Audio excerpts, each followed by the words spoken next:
Light burst into the tunnel as the doors dragged open. Book 2, Eldest, Chapter 13, as Sweldn rak Anhûin.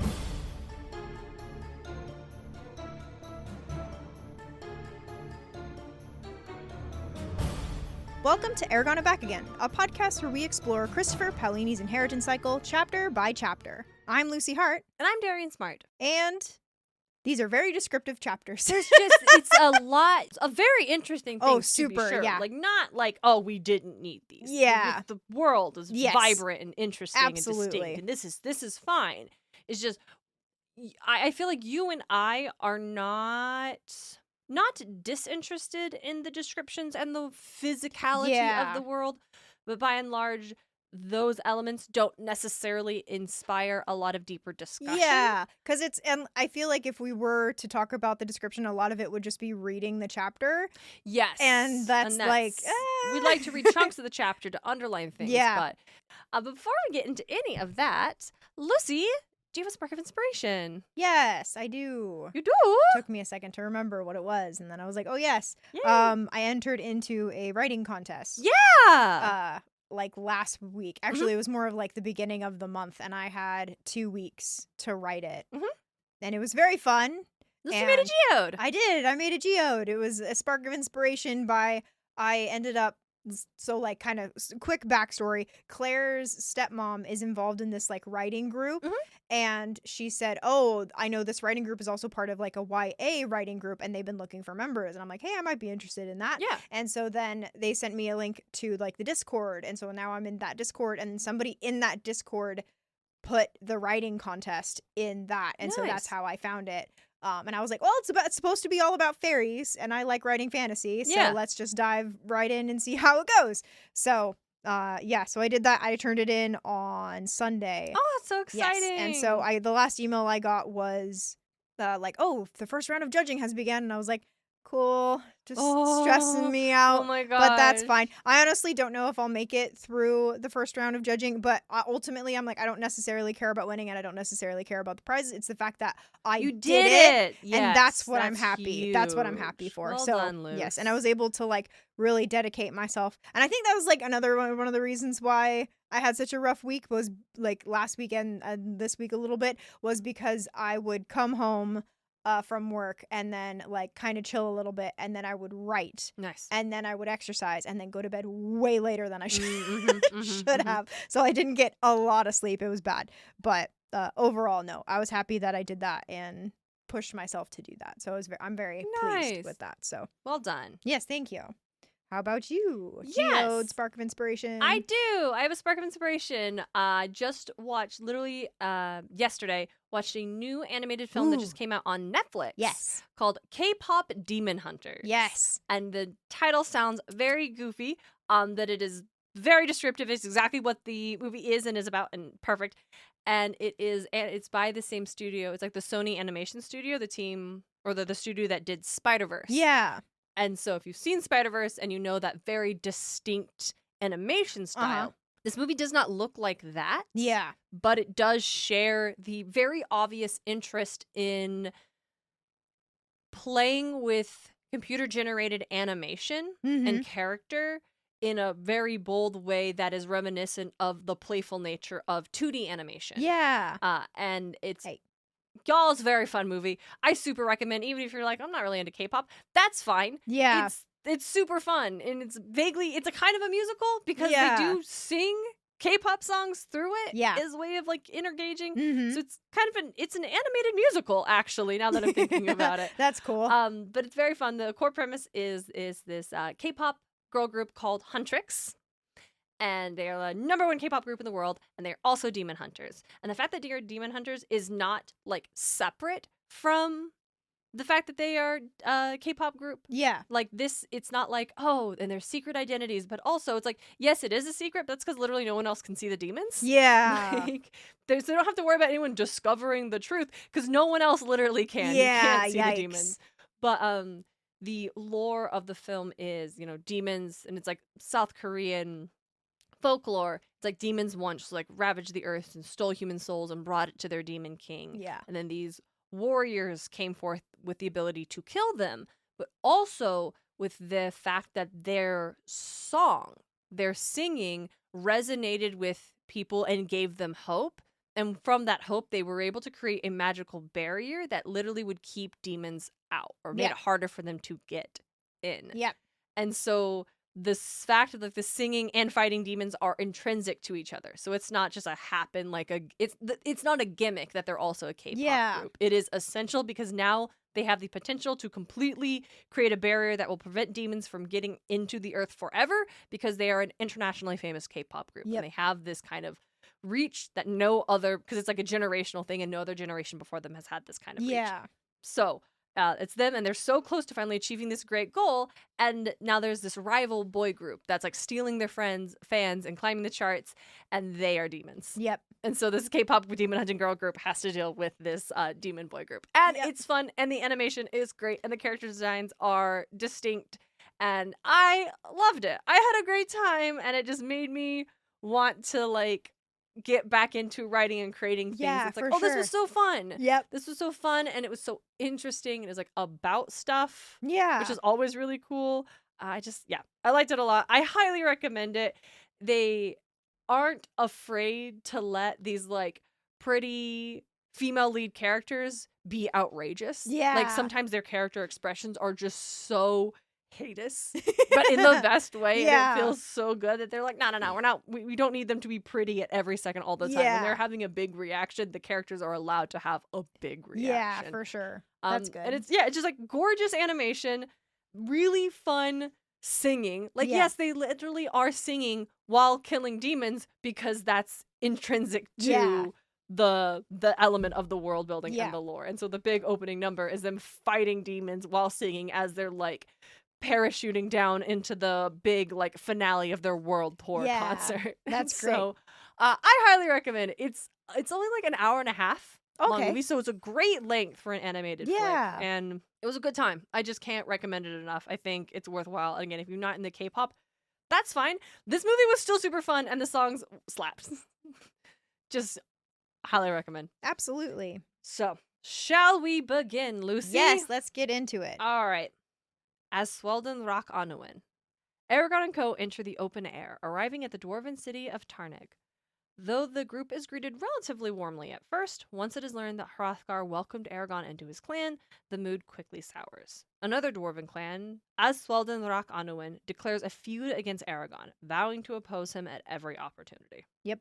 We're going to a new dwarf place. Yes. That's fun. There's a city above ground. Yeah, I think that's super interesting. I do love, so when they first are getting out of the tunnels, right? Yeah. It's been a few days. It says it took them 2 days. But it notes that the silence it had imposed upon their group. In all, he could only recall only a handful of words being exchanged during their journey, which I took as Paloni being like, "Don't worry, you didn't miss anything." Yeah. So in 2 days, you didn't miss anything. You didn't miss much. Happened. Yeah. We didn't reveal anything about except Arya doesn't eat meat, and when Eragon asks about it, she just says, "You will never again consume an animal's flesh after you have trained, or if you do, it'll be only in the rarest of occasions." "Why should I give up meat?" he scoffed. "I cannot explain with words, but you will understand once we reach Elsmira." He's so dismissive. So I think these next chapters. So this is how I felt like reading. I think it happened again to me this time rereading, and it happened to me I think on my many other chance reading first time, third time, etc., where every time it swapped back to Eragon, I'm like, can we please just go back to Roran? Like that's all I want. I just want to be with Roran. Like, I mean, things are going real bad for Roran. Yeah, but, like, I'm not mad at him. No, but it's like and it's almost like I feel impatient. I'm just like, okay, let's go. Okay, whatever. And it's just like, and I think it's like these chapters where like I'm just annoyed. That might add to my slight distaste with, I'm like, man, Eragon, did you have to be so dismissive? And then later Arya, it's like, Arya, did you really have to be such a bitch? Yeah. Like, I don't know. But like, I also think like I see Eragon's scoff is because he is like mentions like, "Oh, Arya, you do not eat meat." Yeah. And her response is that you won't either in the future. Yeah, And that's he's like, fair. "Wait, why would I give up eating meat?" Yeah, that's also true. And so that's also like, I don't think Eragon is out of line for being like, "Wait, why would I give up eating meat?" Yeah. Like, that's I don't also, understand. I think that's She's fair. like, I can't That's a good explain it. point. Yeah. Like, no, for I sure. would also say the same thing if I notice. Which, like, on one hand, like, good lesson. Don't comment about people what they're eating. Yeah. You like don't let need people to- eat what they need Like, to eat. if you offer and someone's like, oh, no, thank you, you don't need to ask, why are you? If you offer alcohol and someone's like to a woman and they're like, oh, no, thank you, why are you pregnant? Don't ever do that. No, don't. Or it's like, oh, would you like some dessert? No, thank you. What are you dieting? Like, Yeah. that's the thing. Just like, you don't have to comment on it. Yep.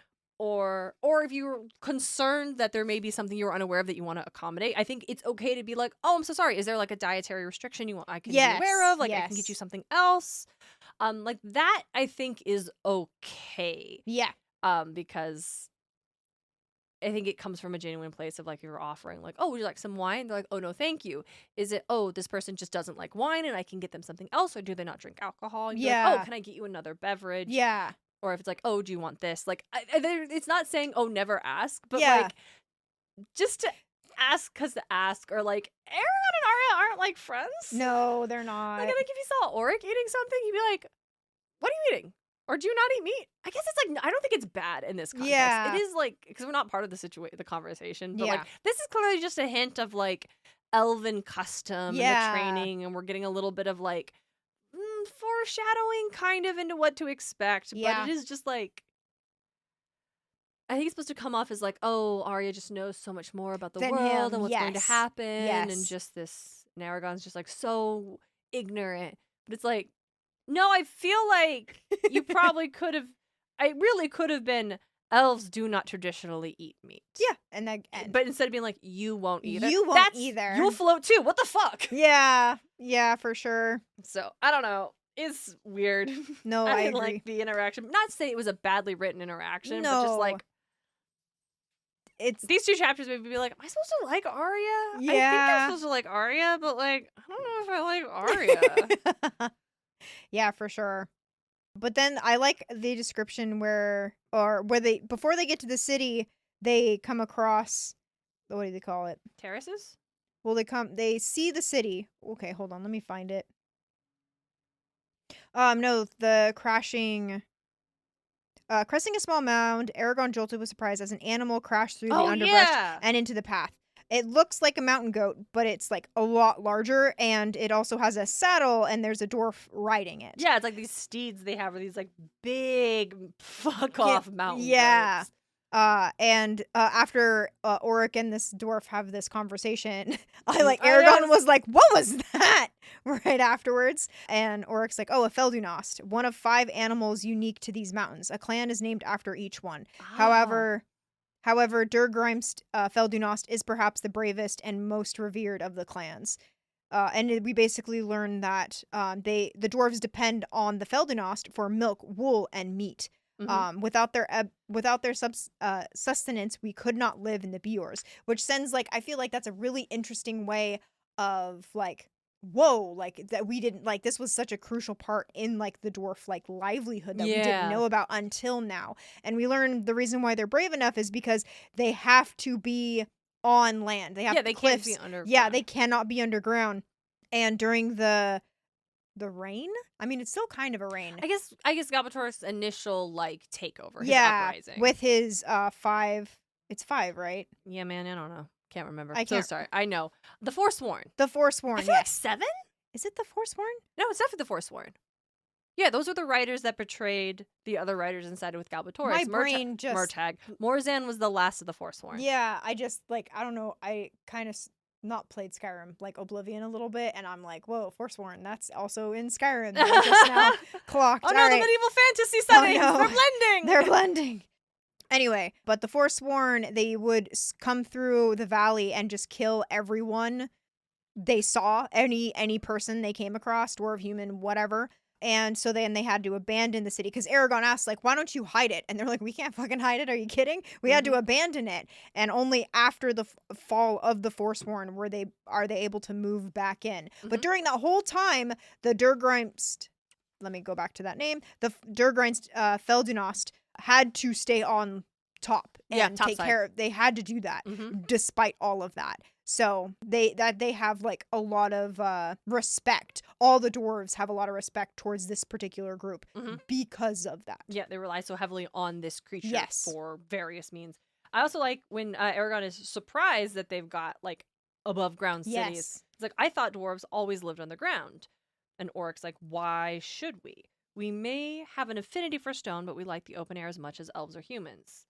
And so I think that's also super interesting. Is that, and he also describes this place like Targan and others. It's an ancient dwelling. Yes. So like we've just been in Farthander, and that is a whole grand like the capital of the Dwarven Empire or the Dwarven civilization, but that doesn't.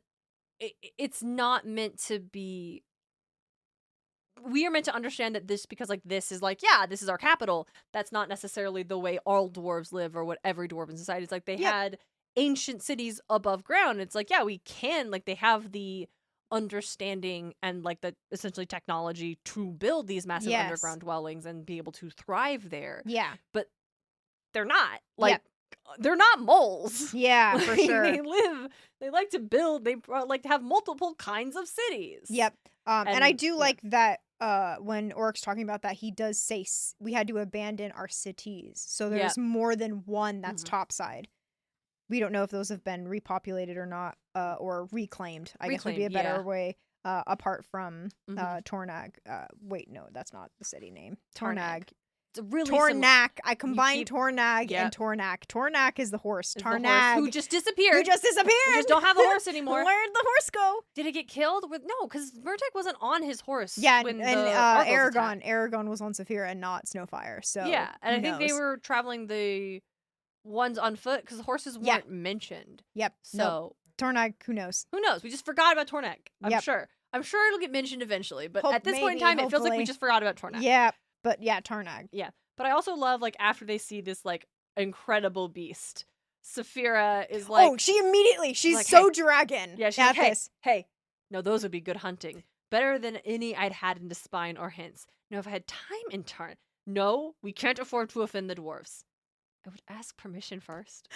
She's like, I could ask permission. I love how she's like, hey, man, that'll be so good. I would love to hunt. No, it was like, I like would obviously ask. It's like, you didn't even consider Saphira. Yeah. You like, she's like, I was like, I don't want to. Okay, I'll like, but she definitely didn't think about. Oh no, I just like that she's so dragon in that moment. She goes to like hunting and like, ooh, that would be a really good hunt. So because good. They talk about how the beast is like eyeing Saphira, and Eragon remarks that the beast's eyes are like intelligent. Like he can glean some intelligence in there. Yeah, she's not just saying, that would be good eaten. Yeah. It would be a good hunt. It would be a satisfying chase. Yep. But it's also like, she asks that almost immediately after Oric's like, oh, these are really important creatures to our clans. Semi-sacred. Yeah. Like, oh, okay, all right. I do really like it because it does reminisce Lord of the Rings, the Hobbit movies in the last one, where they get on the goats and they're like hopping like up the thing. Mountain, like, that makes sense. And I'm just like, oh, yep. Creatures. We get a lot of... Like I said, a lot of descriptions, a lot of like building like this. It's fascinating. We can get the city, especially I like the fact that it's unlike Trondheim, which was built with the idea that humans and elves would probably also be around. This is a dwarf city. Oh, through and through. Yep. It is. Doorways were at most 5 feet high, but maybe only 4.5. Yep. Aragon was of middling height, but now he felt like a giant transported onto a puppet stage. Yep. Good to know. What do we think middling height means? Like an average height for a 16-year-old. Yeah. Whatever that could be. Also, we don't know, like, average in this world. Yeah. Like 5'9"? For, like, an adult man? I'm 5'9". I guess I'd be kind of short for I'm like, a guy. because I'm trying to judge on me. I'm 5 foot, you're 1 or 2. I'm loose. Not 2 inches. I'm like 5 foot. You're teeny. I'm small. You're teeny. You're a teeny angry witch. I am a tiny angry witch. Yes. That is a perfect description. But I was going to say, like, what? He's, like, 16. He probably still has some growth to do, like 5'5", 5'6", maybe in there. Maybe, if he's, like, a young man, he could probably shoot up to 6 foot probably fairly easily. It doesn't, like, 16 is, like, a time where a lot of, like, teen boys have hit a growth spurt. Yeah. But I know, like, my brother... Johnny, he definitely hit his growth spurt kind of late. So when he was like 16, would have been like a sophomore in high school. He was still very short. Yeah. But by the time he graduated 2 years later, he had hit his like, adult height. Yeah. So maybe 5'7". 5'7". Middling height. He could get taller. I'm gonna Google this. This is bugging me. What is this? Hold, please, dear listeners. It's like, well, people used to be shorter in the past. I'm like, but this is not the past. Yeah, this is fantasy. This is fantasy. fantasy. We're just going to compare it to modern current height. Average height for 16-year-old male. Oh, 5'8". You were close. Okay, 5'8". That's what fucking AI overview. Oh, don't trust AI like overview. Never mind. I was Googling for the Muses podcast, like different things that happened at certain periods of time, like BCE. And I Googled like events that happened around like 1059 BCE. And AI overview was like, Pope such and such started the first crusade in 1059 BCE. And I'm like, I can assure you he didn't. Yeah. The website I did said 63 to 73 inches. And that is 5'3". 5'3" to 5'7". Yeah.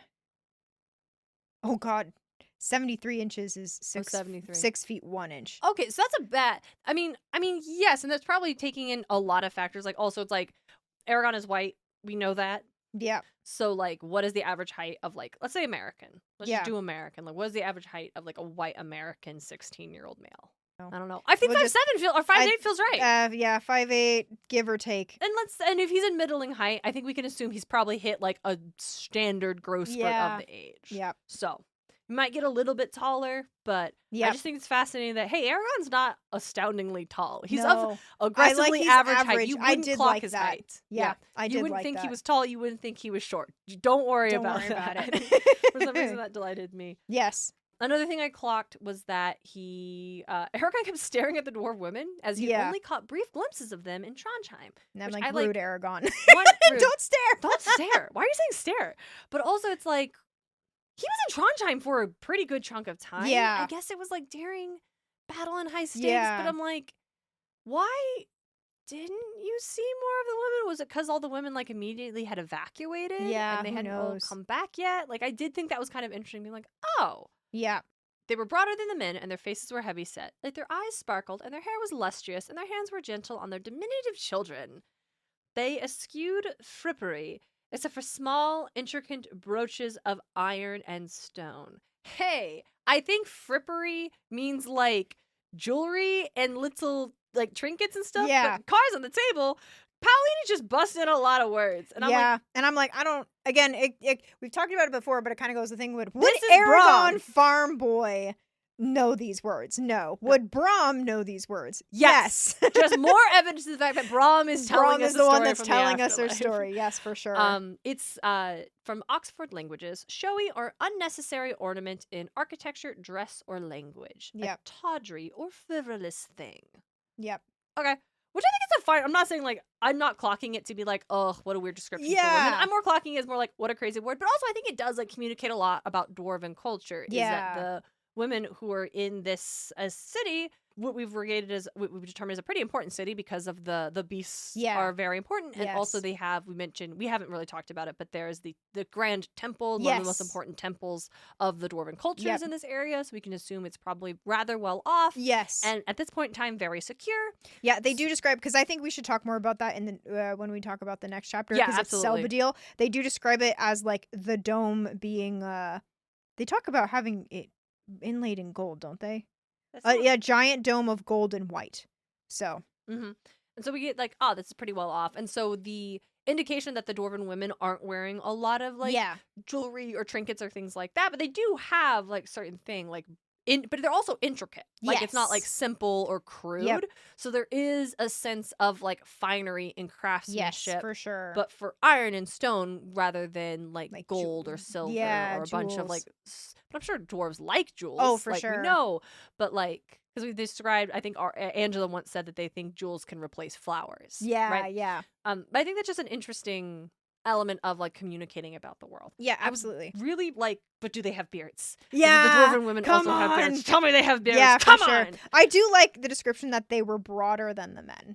Yeah, I'm like, I just imagine these like super buff women. I'm like, they're dwarven ladies. Yeah, and I appreciated not falling into like the stereotype of sexual dimorphism of like women of a group, females of a group being always on the smaller side. Yes, which is common. Yeah, but I appreciate that when it doesn't have to be. Yeah, right.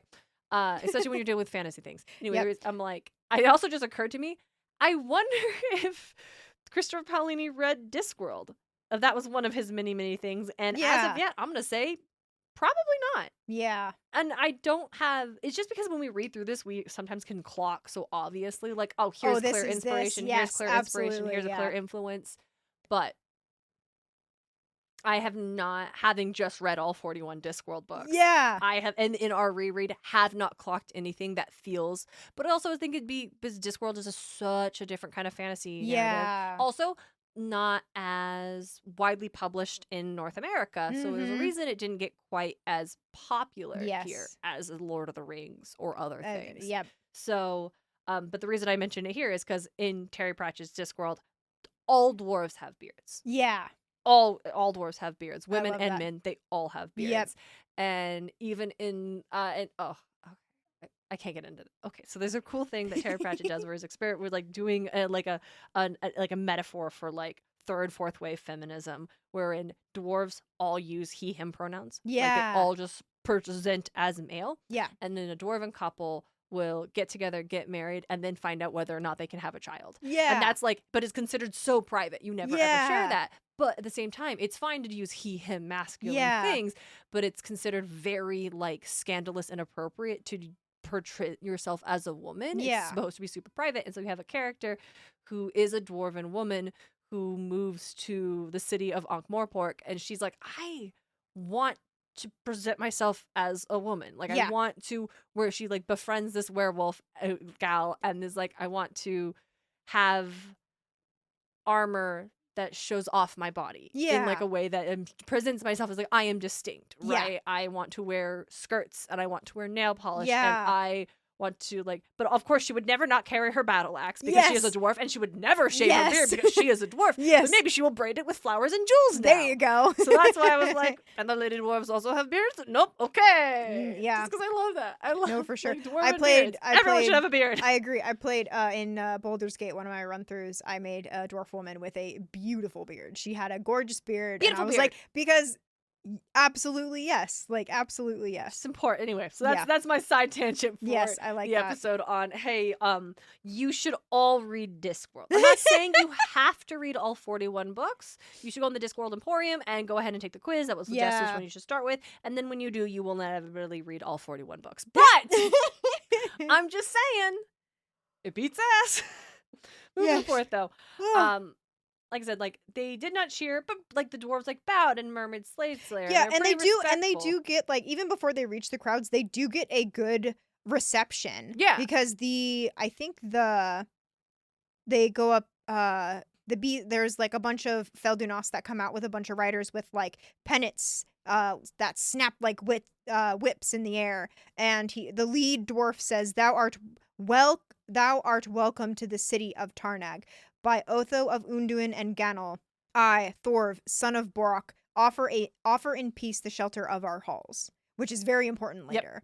And so it's like they're immediately like, yes, you're welcome, and then they're going through the city and getting all these dwarves like bowing, and they're not cheering like you said, but they're not like a celebratory, but it's a warm and respectful reception until they saw the hammer and stars upon Eragon's helm. Admiration was replaced by shock and in many cases outrage. A number of the angrier dwarves contracted around the Feldust, glaring between the animals at Eragon and shouting imprecations. Yep. And he and Saphira have this whole back and forth. It seems that adopting me wasn't the most popular decision Hrothgar could make. Aye. He may have strengthened his hold on you, but at the cost of alienating many of the dwarves. We'd better get out of sight before blood is shed. So I think that's super interesting because it happened so very recently. Is like we talked about, like this was a huge honor bestowed on Eragon, and it does like allow dwarves, humans, and elves now all have a claim to him. Yes.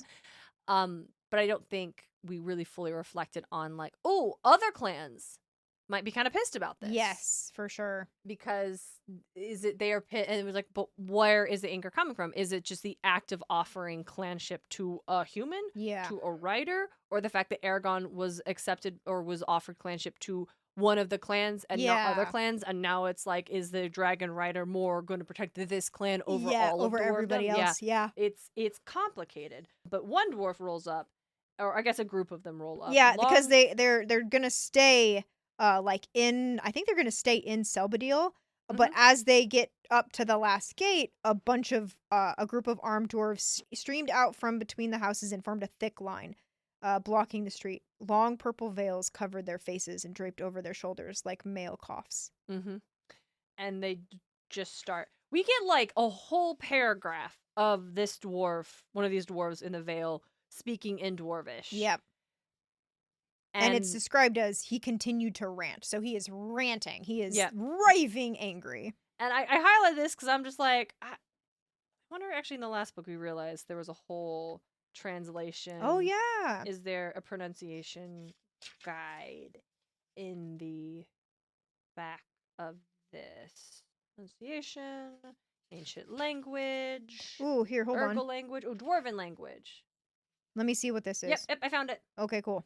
So he talks about it though. Yes, there's the whole passage he says, and it translates to, "This shade slayer, this dragon rider has no place in Taring, holiest of cities. Do you forget the curse our clan, the tears of Anhûin, bears from the dragon war? We will not let him pass. He is," and that's where it breaks off. Yep. Oh, okay. I didn't even think about. Okay, because I was like, as a reader, I'm like, I don't know what he's saying. And you spent a lot of time writing this out, right? You could have just said like he started. He's like, the ranting angrily in Dwarvish. But I wanted to highlight the fact that we have literally an entire paragraph of what is a language, because again, Paloni thought a lot about his world. Yeah. And had heavy influence by J.R.R. Tolkien, aka George Linguist, who wrote 40 languages and is an outlier and should not be considered in this data. Yep. But yeah, it's a language. You could probably learn how to speak Dwarvish from Allegasia. Oh, there it is. The next thing he says to the Nurlag Kana Quir blah blah blah blah. He goes, "He was made a member of Clan Ingetum. Cursed is Hrothgar and all who," and then he's silenced again by Oric, who, let me see what his response was. "Do you want a clan war?" is what Oric asks.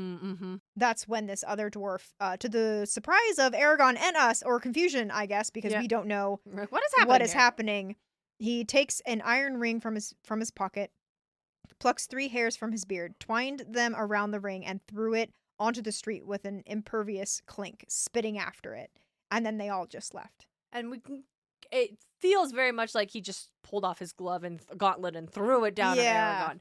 But we find out later it's not so immediate as that. Yes. It's not, you have been challenged to a duel and you were expected to respond. We find out later, like, this is a symbol of the clan is vowing essentially a feud. Yeah, right? It's a like blood feud. Yeah. And we learned that at dinner. But I wanted to bring attention because they go up, they enter. There we go. They enter the place they're going to be staying in, and they all kind of introduce themselves. And one of the dudes, Ganol, he had the shoulders and chest of a warrior topped with a hooded black eyes that never left Eragon's face. And that's a little weird. Like, that reads, for me, I'm like, is that sinister? Is that, like, whatever? Or is just interest? Like, we're not really sure at this point. But so far, I think with these 2 chapters, I don't think he's trying to be malicious. I think Ganol's I think he's very intense person. I think he's very intense. But I don't think he's a bad person. He introduces themselves, and Saphira gets irritated because they completely ignore her. Both, like, the clan chief and this, like, the priest. Yeah. They're both clan chiefs. Yeah. Yeah. They both introduce themselves to Eragon, but not Saphira. And he literally felt Saphira's irritation at being ignored. Patience. Yeah. And it's like, unlike before where Eragon called Oric out on it, he like immediately was like, "Oh right," and then talked to Saphira. Or we've had Oric said something about, like, he referenced just, "Oh, for your dragon." Yeah. And that's where Eragon had an opening to immediately, like, address Saphira. And Oric caught himself and bowed and addressed Saphira, because I think we discussed it way back when, like, he does not realize that she is an intelligent creature. Yes. Which is fascinating. Yeah. As we'll discover in the later chapters. Yep. Or maybe it's not even that they don't think she's intelligent, but, like, don't think it's, I don't know. There's a lot to unpack. There's a lot to unpack, yeah. And I also think, like, there's interesting too, because I think Hrothgar doesn't he talk to Saphira directly without any... I think we remarked on it. Like, he acknowledges Saphira. Like, almost immediately. Yeah. Auric talked to them first. So it's like, Yeah, on one hand, it's also true. Auric, who is his nephew, Yes. did Auric relay to Hroth? We even talk about, like, did he give Yeah. Hrothgar a Like a heads heads up. Like, by the way, this is important. You should understand. Yes. You will be expected. The writer will expect you to greet to address Saphira, yeah. And now I wonder, did Auric correct himself because he realized he was being disrespectful to Saphira, or did he think he was just being rude to Eragon? Yeah, that's interesting. That's an that interesting why- take too. Yep. I do think like maybe at the beginning that might have been the point, but I think at this point maybe not so much, I because think by now he's like, he spent so much time in both of their company that he is aware. But I think at that first time I wouldn't be surprised if that was so far off. Whereas the flip side, when Ajahad meets them, we can click very well that he is when he addresses Saphira, it is intentional, genuine, and specific to her. Yep, absolutely. And so we'll talk about, like, the dwarves did not get along with the dragons. No, like, and I think that might have something to do with it too. Mm-hmm. Just this like everlasting grudge against them. Mm-hmm. Because they were those two races were like prominent in the world before everyone else came. They are the indigenous races of Allegasia. So yeah, there's gonna be the tension between them. Yeah, I find it interesting because I don't think, because last time we mentioned that with these other people who talk to Saphira directly, it's like, oh, like they know, we kind of respect them as readers a little bit more because they include Saphira, and these guys they don't respect. I guess they don't respect Saphira. They don't talk to her, but I also don't get the feeling that they're bad people. They are just ignorant. Yes, that's the word. We do a little bit of like downtime rest. I like that. It's like, okay, we're all going to go to dinner. And then Eragon takes the scroll Niswata had given him to give to the Queen of the Elves. And he's like, where do I hide this? Yes. He just decides, like, I'll just put it in my sleeve. Yeah, like, I'm just not going to leave it. I'm like, good job, Eragon. On that whole time, I was like, don't leave that scroll. Do not leave that scroll. And I'm like, thank God. Yeah. Like, oh my God. Yeah. And I think it's also just like, Eragon acknowledging that, like, this is super important. Yes. Like, I need to make sure, even if nothing had happened to the scroll, I appreciate that he was thinking that I gotta keep this on me at all times. Sure, like, this is too important. Yep, and then I think later, I don't remember if it's in this chapter or last chapter, but he does it again, and he tucks it into his tunic. Chapter, So it's like, yep, he knows that can't leave his person. I joins the table, and I love this. Undine and the other dwarves were gathered in the courtyard alongside Saphira, who had situated herself at the head of the table. No one appeared interested in disputing her choice. Yep, I'm like, I wouldn't either. Yep, the dragon has decided she's going to sit here. She will sit, and it's the head of the table. It's the head of the table. Like, and I do think that was, on her part, completely intentional with the way they ignored her. Yep. The previous page. So she's like, oh, ignore me, huh? Well, I'm going to sit right fucking here. And Saphira knows. She knows that, like, humans and dwarves view this spot as being important. Oh, for sure. And she knows things. Absolutely. We get this great feast. A lot of food descriptions. Listen. I'm not mad about food descriptions. No, I love me hungry. Right? It makes me so hungry. A lot of cheese and different toadstools and mushrooms and some great tusks like boar. Yeah, the Nagra boar. Is the what do they call it? The centerpiece of the feast. Yeah, only the bravest dwarves dare hunt the Nagran. It's like, excellent. And then this is when they talk about the blood oath. Ooh, well, finally. Yes, one more thing I liked a lot is that the Undine, the chief, he cuts a piece first. That's a good thing. And Eragon moves to wait to cut into his, and Orc's like, no, wait. Yeah. The chief eats and swallows first, and then everyone joins in, and he says it's like, oh, it's from a time where poisoning was rampant, so now it is customary for the host to try the food first to verify that it is not poisoned. Yep. Which is very interesting. And I do like how I don't think poisoning is such a big deal now. At least that's what it it's what when it was once rampant. When it was once rampant, yeah. But now it's just like almost just a custom, yeah. Which is really, I think that's really interesting. That's something that almost was necessary as dwindled into just this like nice little custom. Yeah, and I think polite custom or whatever. It's meant to show, because he talks about earlier how like Eragon or later on is like, you will not be harmed, you're a guest in this household. Yeah. And I think this tradition persevering through the times where it is no longer a necessity still communicates the dwarven belief system of like protecting your guests, demonstrating you will do no harm to your guests. Like the host eating first demonstrates that he is not going to harm the Yes, guests, I or agree. that he trusts enough that he will not let, like, even if like the host, I think this act was twofold. It's to prove that the host is not trying to poison you. Yes. But also to demonstrate that the host will not let you be poisoned. Yes. In his presence. And so I think even though this is no longer probably a necessity to do, it is still demonstrating a dwarven like respect and cultural belief of the obligation a host has to their guests. Yes, absolutely. And I think like just to like top that, Ulrich does explain that like only the bravest dare hunt Nogrin. And then he says it is only served to those who have great valor. Also, I think he makes a gesture that he will support you over Durgrim's Nagra. Oh. Which is like, ooh. There's just a lot going on. Yep. And then we get what this whole ring thing was about. Go. But only after they slide at Saphira. Yep, they slide Saphira, and then Eragon gets back, and then it's also... Can I say... Yes, please go. Because they're like, oh, did you enjoy the meal? He was like, yeah, it was delicious. I'm glad you enjoyed it. We had the tables moved outside yesterday, so the dragon might dine with us. Yep. And I like how Aaron's reaction is Eragon went cold inside. Intentionally or not, Undin had treated Saphira as no more than a beast. And it's like, you don't do that. Like, you could have said, it's like, you could have said, we put these outside so Saphira could join us. Yes, but it says... the dragon, not and even, it's not even your dragon. Like, yeah, and I don't even. It's probably. I think it's like it might have been. horse. Yeah, it might have been intentional for Paloni too. Is the dragon is not capitalized in any way. Yeah, it's just like, oh, it's like the horse, exactly, or the dog, or something. Yep. He's like, and so he's like, well, I was gonna ask about this in private, but fuck you, actually. Yeah. Saphira and I thank you. Sir, why was the ring thrown at us? Just in front of everybody. Yep, in front of everybody. I love that he, out of the corner of his eye, Eragon saw Ulrich wince. Arya, however, smiled as if she understood what he was doing. Yep. And that's like such an interesting thing. Yeah.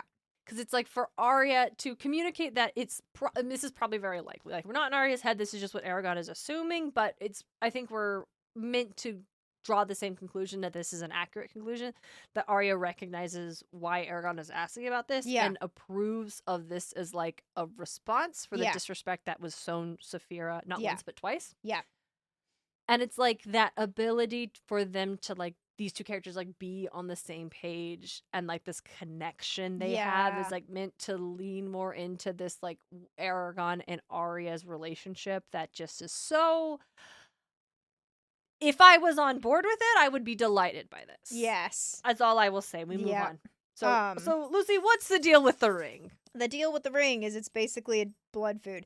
Blood feud. What pisses me off is that Eragon's been asking about it since it happened, and no one's told him shit about it. Yeah. And I'm like, hey, this is obviously kind of like a big thing because of the reaction what happened. Like, everyone winced. There was a couple of young dwarves that like pulled out their weapons. Yeah. And it was like a big thing. And then Eragon's like, what's happening? What's going on? And Ulrich's like, oh, don't worry about it. Don't worry about it. And it's like, this is like, you need to tell him because I feel like this is important. And I guess they just like, oh, now's not the time. Now's not the time. And so I do like that Eragon forced the subject on them. And they say, what they describe is, Undin explains, the Nurlan, I don't even know if that's how you say that. Basically, the dwarf clan you met are of a tragic clan. Before the riders' fall, they were among the oldest, richest families of our kingdom. Their doom was sealed, though, by two mistakes. They lived on the western edge of the Bior Mountains, and they volunteered their greatest warriors in Vrail's service. And I think Vrail was one of the last riders. I think he was the last leader of the riders. Yes. And then Galbatorix and his ever-cursed Forsworn slaughtered them in your city of Urubane. Then they flew on us, killing many. Of that clan, only... I don't know if I can say that. Grimstakar Volros? Yeah. Anhûin and her guards survived. Anhûin soon died of grief, and her men took over the name as Sweldn rak Anhûin, the Tears of Anhûin, covering their faces to remind themselves of their loss and their desire for revenge. Something interesting about that paragraph that I thought of when I was listening to it was it almost feels like the dwarves blame them for what they did. Yeah. And I don't like that. They're like, well, it's your fault you did that. And it's just like they were trying to stand up to evil, and I don't necessarily like their doom was sealed by two mistakes. They lived on the western edge of the mountains, and they volunteered their greatest warriors. And it's like, they lived on the western edge of the mountains for probably a long time, and I Yeah. doubt that was ever considered a mistake Yeah. until they were on the west rather than the eastern side where they were being more protected. Yeah. And then sending their warriors to help. Yeah, that's such a specific way of describing it. Like, their Yeah. doom was sealed by two Mistakes. yeah, mistakes is interesting, not just two elements, two decisions, Yeah. two things resulted Yep. in their downfall. And or they just their downfall, their doom was because they were on the western side of the mountains Yep. and they sent their greatest warriors to fight in this battle. Yep. Meaning when they were all killed, there was no one left to defend Yes. the actual city where they all lived. Yep. And it also puts them separate from the other clans, where the other clans Yeah. didn't do it. And so it's like, oh, this clan is it almost feels like this clan was ostracized because of the choices they made, which was they were trying to fight for a better Yeah, like they world. like sent support to the Dragon Riders to try to stop Galbatorix from gaining power, Yeah. and that is called a mistake. Yeah, and then it's also like, aren't y'all like kind of buddies with the Varden who are doing the exact same thing? Like, what are you doing? Except And Hrothgar, Yeah. who is of a separate clan, Yes, is he the one is who's that. lending this Yeah. support. And now that leads us to be, if this guy was king of the dwarves, Yeah. would he not support the Varden? Yeah, it's interesting. There's also he basically almost like low-key insults Eragon. He puts blame on Eragon too a little bit, Mhm. because he's basically like, oh, they were slaughtered because they joined the Riders, which you are, basically. Because Mhm. it's like Eragon's cheeks stung with shame as he fought to keep his face expressionless. So Eragon feels a certain sense of like, it was my people who led to that too, Mhm. in a way. So I don't know. It's really interesting. I feel, I mean, we might be digging too much into this, but it does feel No, like I think it's Paloni accurate. Yeah. is laying these layers of the dwarves don't forget, and they put Yeah. these blame. They like do blame the writers, and they do blame Sweldn rak Anhûin, and they do blame these things. Not enough to be like, oh, they're terrible and awful, and we curse their name, but they. It's but like, that's what he does. Yeah. It is terrible. It is awful. It's like, Yeah. oh, this is what we lost because we supported the writers. What do you say? They've been waiting and hunting for recompense. Yes. But like, from who? From what? And I Yes. guess it's like they expect the writer, Eragon, Yeah. owes them something. But Yeah. it's like that's just kind of, also, it's been ages. It's been a long time, like Yep. over the decades. They rebuilt the clan over the decades, which means these are not the original members No. of the clan Yes. that watched the fall and the death and the grief, but they've carried this on, and have probably, it sounds like if the mistake was supporting the writers, then what it is the writers are at fault for Yeah. us, for our clan being destroyed. Yep. Not Galbatorix. Not Yes, Galbatorix it's is at interesting. fault. Yes. But also we've seen that the dwarves and the elves both just like blame, well, Galbatorix is a writer, so it's the writer's fault. Yeah. Like, they hold the writers responsible for everything Galbatorix did, Yeah. even though the writers did not enable his actions. Yeah. Like, Galbatorix, they didn't grant him the second dragon. Yeah. Like, they didn't. It's like, oh, you should have better vetted every single member. They talk about how when Eragon comes in bearing Hrothgar's mark, it is the ultimate insult to them, no matter your service and farthen dur. Thus the ring, the ultimate challenge. It means Durgrimst, as Sweldn rak Anhûin, will oppose you with all their resources in every matter, big or small. They have set themselves against you utterly, declared themselves blood enemies. And then Eragon rightfully asks, Mhm. do they mean me bodily harm? And I'm going to just say he straight up lies, because I don't believe this guy for a second, especially with the reaction. Undin's gaze faltered for a moment as he cast a look at Ganel, then shook his head and uttered a gruff laugh that was perhaps louder than the occasion warranted. No, Shadeslayer, not even they would dare hurt a guest. It is forbidden. They only want you gone, gone, gone. And then, yet Eragon still wondered. And I'm like, yeah, no, that's me too. I don't Mhm. believe anything. I literally don't believe anything that guy just said. Yep. And it's weird. The whole vibe is weird. And Saphira is like, hey, they're afraid, Eragon. Yep. Afraid and resentful because they have been forced to accept a writer's assistance. They might fight with us, but they don't fight for us. Yep, and that's a big thing. And I think that just demonstrates the fact that the dwarves have, it's like not just one clan, but we've hinted on it before, that the dwarves have not forgiven the writers. Oh, yeah. For basically allowing Galbatorix to do this. Yep. And now we see the costs the dwarves paid. Yes. They lost access to their ancient cities for years. This entire clan was nearly destroyed. Yep. And then also, like, their livelihood also put in really big jeopardy with the Feldunast having to be on the surface where they really couldn't be. Yeah. So we're like demonstrating it's not going to be easy because it's like already Eragon who's like recognizes he is going to be a central part in like trying to stop Galbatorix, trying to end this force, trying to like create a better Allegasia. And because of the history that he is in the shadow of, already one of these dwarven clans are going to give him a hard time no matter what he decides to do. Yep. And that is where we will go ahead and leave off. Lucy, what is our takeaway for the episode? My big thing, I think, is Paloni dives so much into, like, we're learning a lot about dwarvish customs and dwarvish customs culture, the way of life that they had, but that we didn't really see before. Yeah. So I think my big thing is if your, like, characters or whatever come across, like, a new race or a new culture or a new something that has, like, that's different from what we've seen so far, you do not have to dump the very first time. You can wait. And you can build that and you can explain it later. You do not have to, because no one likes reading an info dump. It's kind of like boring and you're like, what am I reading? An encyclopedia about the fantasy book I'm reading? Like, you can wait. It is okay. You do not have to lore dump right now. So, because there would have been no reason for us to have been told all this way back at the beginning. Yes. Because people don't talk like that. Yes. You know, when you encounter, like, even in the real world, when you encounter, like, a new culture or custom, the person who is practicing it doesn't stop and be like, here's the history of where this is from and why we do this and da-da-da-da-da. Yeah.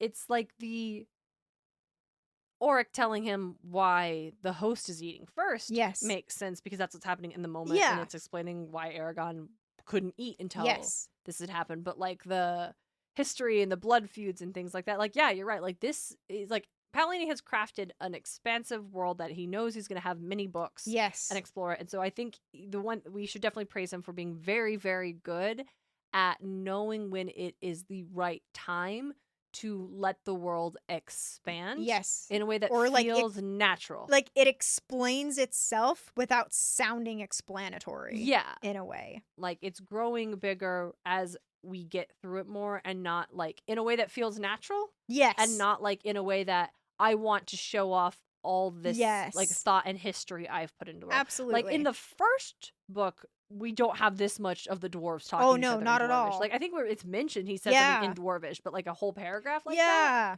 And I think it is a good way to reveal this level of information in this kind of.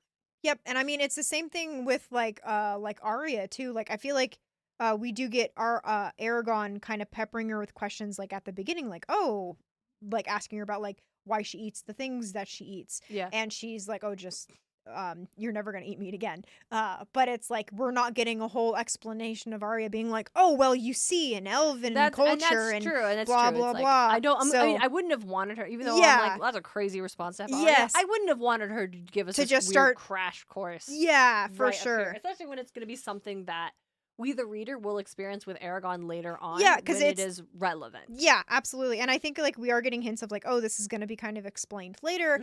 But it doesn't feel like, but I want to know now. It's just like, okay, yeah. And that's like, I think I've applauded Paloni before it, but the patience he had when he was 15, early teens is insane. Incredible. And I do applaud about him like that for not just being like, oh, lore dump here, info dump here, da-da-da. He was able to, like, just pace himself so well. Yep. For our side quest, may I propose, if you were a dwarf, how would you adorn your beard? Ooh, yes. I definitely, braids, sparkles, sparkly jewels. I like Definitely. I like that. I think mine would be, like, curly, just, like, going with my hair. It would be curly. So I'd like to keep the curl, probably a couple braids, maybe a couple jewels. I see flowers. Like a couple, like, nice flowers, like something like that. Yeah. Very natural. I keep thinking of Merle High Church. Just Merle High Church it up. Yep, absolutely. For sure. Want to shout out our new patron who just joined the Dragon's Keep, a new Yes. friend of Dragons, Jonathan Kramer. Yes, thank you so much for joining. We appreciate your support. Yes, absolutely. You can join us over on the Dragon's Keep, which is our patron-only feed where we talk about all things dragons outside of the Eragon series. Yes. We are going to be playing a board game called Flamecraft. Yes. With our good friend Dalton. That's going to be one of our upcoming episodes where we discuss this board game where you are running a town with little dragons and they do different things. And we're going to talk about what that's like in like what the lore of this game is like, and also Dalton is a board game enthusiast, and we'll be able to talk board game mechanics. Yes. And so we've also discussed How to Train Your Dragon. Yep. Not the live action. No. But the animated one. And Anne McCaffrey's Dragonflight. Yep. And just a wide we want to explore a wide range of different kinds of dragon stories and narratives, because there are so many different ways we can appreciate dragons for sure. Do that over on the Dragon's Keep. If you're not in a position where you can support the show financially, totally understand. Yes. The world is crazy. Yes. Tariffs if you live in America. Wow. Yeah. Just listening to the show is huge. We appreciate your time so insurmountably. Yes, absolutely. We appreciate the fact that you wanted to spend your time with us today. You can also let us know what you think. Like, share your sparks of inspiration and geodes. Like, leave a comment on this episode. Share like what your side quest responses on Instagram. For sure. Spotify no longer lets us post the little questions there, but you can still respond to anything. Yep. Shout out to a response from Kiki from last season on our episode that was about the chapters of the glory of Tronchim and Ajahad. Ooh. I adore the way you pronounce Tronchim. That was the whole thing. It's fast now. I do, however, have beef with you pronouncing Rorin and as Rowan and #silly. Yeah. It's like, that's my bad. Consonants, man. I feel like I've been a lot more on top of saying Rorin, but I also see it more frequently. Yeah. And so my brain doesn't kind of just forget that my brain kind of like bounces. I think earlier I pronounced it Rohin, and I know that's not right, but I was like, I don't necessarily care at this point. Just keep going. Everyone knows who I'm talking about. It's fine. My favorite description of things that are not the norm is absolutely in Song of the Six Realms by Judy Eileen, where there's the mortal main character describes the celestial realm through her eyes in a way that is real but unnatural. There's something off, but you don't quite know what yet, while the fog roiling just on the edge of your sight. Side notes, Odysseus mentioned Alexa, play Epic the Musical. Fun fact, over on my mythology podcast, Muses of Mythology, my brother and I are going through the epic sagas. Oh, there you go. One by one over on our Patreon. It's been super fun. Awesome. A comment from a more recent episode was Connor Wass, as from me talking about my tattoo I got some time ago. Yeah. I got a tattoo last year that's an homage to the Dark Souls series Bonfire that I got because I like the idea of the bonfire being the checkpoint and a reminder that perseverance can get you through a lot. I love that. That's very good. I love that a lot. Also kind of gives me Hestia vibes. Yeah. Where the hearth is home safety kind of thing. Anyway, sorry. Another tattoo one, a comment from Curtis Moore. I've always wanted a tattoo with "We are all assistant pig keepers at Hart," but I've never been able to decide on a whole design.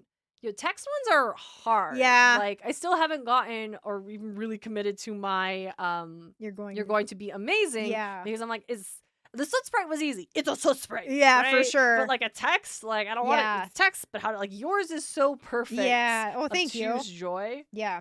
So I very much knew that I wanted it on a banner, and then just being it wrapped around the Merle's hand was just very lift. I like how he designed it where it's like feels like he's lifting it from my heart. It's very, very good. And then I want to get into these real quick because hey, what's a word you learned from a thing in the last episode? Owen has said, it is official, at least in my world, that Googling a word is the best way to autocorrect it. Yep. I've been there. Ronalia said the most recent word I learned from reading was Hoyden from Agatha Christie's Five Little Pigs. It means a boisterous girl. Ooh, I like that. I like that. I like that a lot. From Instagram, we had Lauren Alexi said rendezvous from the Vampire Diaries. Ooh, yes. And then in Instagram, this user is Kayla, and I'm pretty sure this is Kiki. Okay. Please correct me if I'm wrong, but I'm pretty sure this is the same user. I learned the word approximately incorrectly through books and TV, namely NCIS. Side note, my family loved NCIS when I was in high school. We watched it every week. And it followed by being a specific time, i.e. we'll meet approximately at 10:30. So I thought it meant exactly and not roughly. Yeah. So I used it wrong for like 10 years. Oh, yeah. I'm like, for sure. That unlocked a memory of like a word that I learned and then learned it incorrectly from the Jimmy Neutron TV series where Jimmy invents a super sour candy and Sheen is like, there's no candy too sour for Sheen. And he eats it, and his face completely like twists inward, and he says, "I stand corrected." Yeah. But I thought that was a joke of him saying, "No, I'm still right. It's not too sour for me." Yeah. So I was using "I stand corrected" as if, "No, I'm right." Yeah. And I said that like something to my dad. I did something. My dad's like, "You're right." I'm like, "I stand corrected." He's like, "No, you stand correct." Yeah. So it's like, yeah, I get that. Yep. I get the whole like, oh, I didn't understand the context that word was being presented. Yep. So that's the one risk. It's like, but we learned so much. It's great. Yes, we do. All right. Thank you all so much again for joining us. You can hit us up on Instagram. If you're listening on Spotify, leave a comment there. Yes. Our email, eragonpod@gmail.com. That is in the show notes. Yes. Your interactions bring us joy. Bring us so much so much joy. Also, I know like we mentioned the Patreon earlier. If you are not, able to support financially, totally cool. You can still actually support the Patreon for free. And that is where I actually post outtakes from the episode. Often us cooing over the cats. Yes. You'll get a lot of that. Or longer tangents that had nothing to do with the topic. Yep. Or spoilers. If we got into a spoiler conversation about things that happened later, that will go there and be marked as a spoiler mark. Yes. So you'll know before you start listening to that. Yep. So even just like supporting us there is a cool thing to do. And I want to thank people who do that because it's cool that you went out of your way and did this extra step to be like, hey, I believe in what you're doing. Yeah. That's awesome as hell. It's very cool. We really appreciate it. Absolutely. Until next time, she's Lucy Hart. And she's Darien Smartt. And this is Eragon. And back again.